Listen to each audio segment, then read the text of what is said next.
మకర రాశి వారికి మాఘమాస శుద్ధాష్టమి కాలభైరవ అక్షయ అష్టమి సందర్భంగా ఎలాంటి విధి విధానం పాటించడం వల్ల శని భగవానుడు పోతూ పోతూ చివరి కొంతకాలమే ఉంటున్నాడు కనుక ఎలాంటి ఐశ్వర్యానికి ఎలాంటి ఆనందానికి స్వాగతం పలకాలో ఈ వీడియోలో సవివరంగా సంపూర్ణంగా తెలుసుకుందాం. మకర రాశిలో ఏ నక్షత్రాలు వస్తాయనగా ఉత్తరాషాఢ నక్షత్రంలోని 2, 3, 4 పాదాలు, శ్రవణ నక్షత్రంలోని 4 పాదాలు, ధనిష్ఠా నక్షత్రంలోని 1, 2 పాదములు కలిపితే మకర రాశి.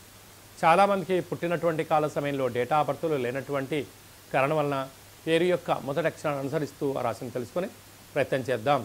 బో, జా, జీ, జూ, జే, జో, ఘ, గా, గి అక్షరాల వర్ణన అందరూ కూడా మకర రాశి జాతకులే. మకర రాశి యొక్క అధిపతి శని భగవానుడు.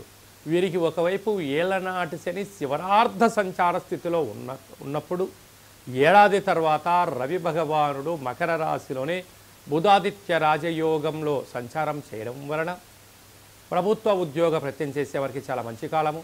ప్రభుత్వ అధికారులతో సఖ్యత అవసరము. వీలైనంత వరకు బంధువులతో కానీ, మిత్రులతో కానీ, పై అధికారులతో కానీ, పోలీసులతో కానీ, అడ్వకేట్స్తో కానీ వాగ్వివాదం ఇది సరైన సమయం కాదు.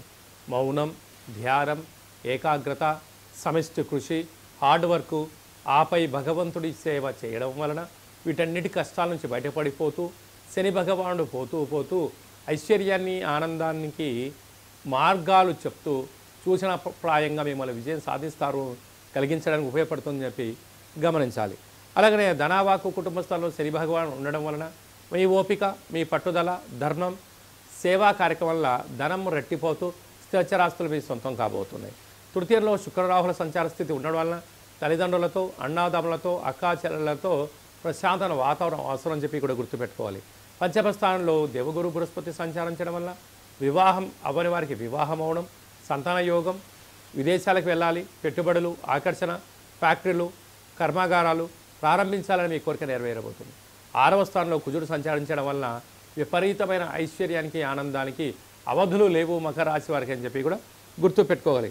భాగ్యస్థానంలో కేతు సంచార స్థితి ఉండడం వలన భవిష్యత్తులో ఏం జరగబోతుందో మీరు ముందే అంచనా వేయడంలో మకర రాశి వారు ముందు వరుసలో ఉంటారు.